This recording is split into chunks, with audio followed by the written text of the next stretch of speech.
আসসালামু আলাইকুম, সবাইকে আরও একবার স্বাগতম হোম ব্লগ কুকিংয়ে নতুন একটা রেসিপি দেখার জন্য। আমি আবারও চলে আসলাম আপনাদের জন্য সহজ ও মজাদার একটা রেসিপি নিয়ে। আর আমাদের আজকের রেসিপি হলো নতুন আপুদের জন্য দুর্দান্ত স্বাদে কিভাবে সহজ করে কলমি শাক ভাজি করবেন। আর খাওয়ার প্লেটে যদি এরকম একটা কলমি শাক ভাজা থাকে, নিমেষে এক প্লেট ভাত উদা হয়ে যাবে, বুঝতেই পারবেন না।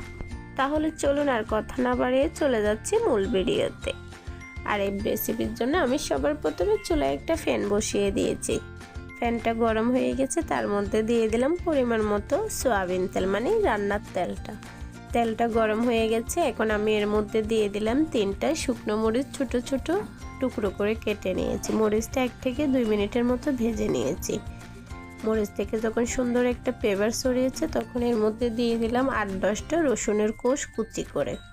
রসুনের কোষগুলো 1 মিনিটের মতো ভেজে নিয়েছি। এখন এর মধ্যে দিয়ে দিচ্ছি মিডিয়াম সাইজের একটা পেঁয়াজ কুচি। আর এই পেঁয়াজ রসুনগুলো এখন আমি 3 থেকে 4 মিনিটের মতো একটু ভালোভাবে নেড়েচেড়ে ভাজবো। বেশি ভাজবো না, আমি জাস্ট একটু কালারটা আসলে আমি এর মধ্যে শাকগুলো দিয়ে দিব। আর আমি 1 আটি কলমি শাক আগে ভালোভাবে বেছে কেটে ধুয়ে পানি জড়িয়ে রেখেছি। দেখুন পেঁয়াজ রসুনে কালার আসতে শুরু করে দিয়েছে। এ পর্যায়ে আমি শাকগুলো দিয়ে দিব। আপনারা অবশ্যই ভিডিওতে দেখেছেন আমি শাকগুলো কতটুক করে কেটেছি। এটা অবশ্যই অপশনাল, আপনারা চাইলে আপনাদের পছন্দ অনুযায়ী আরও বড় কিংবা ছোটও করতে পারেন। আর আমি এখানে অর্ধেকটা শাক দিয়ে দিয়েছি। শাকটা একটু নেড়ে ছেড়ে নিচের পেঁয়াজ রসুনটা উপরে তুলে দিচ্ছি, না হলে নিচের পেঁয়াজ রসুনটা বেশি পোড়া পোড়া হয়ে যাবে।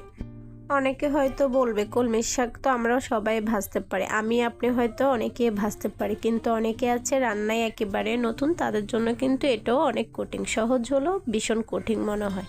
আর আমার আজকের রেসিপিটা হলো নতুন আপুদের জন্য, যারা রান্নায় একেবারে নতুন, কিভাবে খুব সহজেই কলমির শাক ভাজি করবেন।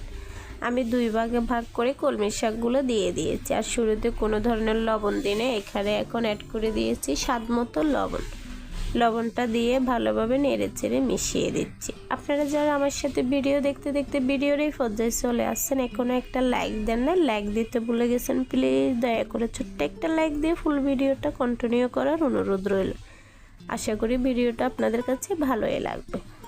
আমি ঢাকনা দিয়ে 2 থেকে 3 মিনিটের মতো সিদ্ধ করে নিয়েছি। ফিরে আসলাম 2 থেকে 3 মিনিট পর। আর আমি অফ ক্যামেরায় আরও 2-1 নেড়ে দিয়েছিলাম। দেখুন শাকগুলো প্রায় সিদ্ধ হয়ে আসছে।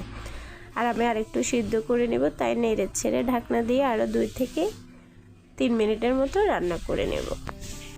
ফিরে আসলাম 2 থেকে 3 মিনিট পর। দেখুন শাকের কালারটা একেবারে চেঞ্জ হয়ে গেছে, আর শাকটা পরিমাণে অনেকটা কমে গেছে। এই পর্যায়ে আমার শাকটা একেবারে ভাজি হয়ে গেছে। আমি গ্যাসটা অফ করে দিয়েছি। এখন শুধু গরম ভাতের সাথে তৃপ্তি করে খাওয়ার পালা। রেসিপিটা কেমন হলো অবশ্যই কমেন্ট করে জানাবেন, ভালো হলেও জানাবেন, খারাপ হলেও জানাবেন। আজকের জন্য এটুকু। সবাই অনেক অনেক ভালো থাকবেন, সুস্থ থাকবেন। আল্লাহ হাফেজ।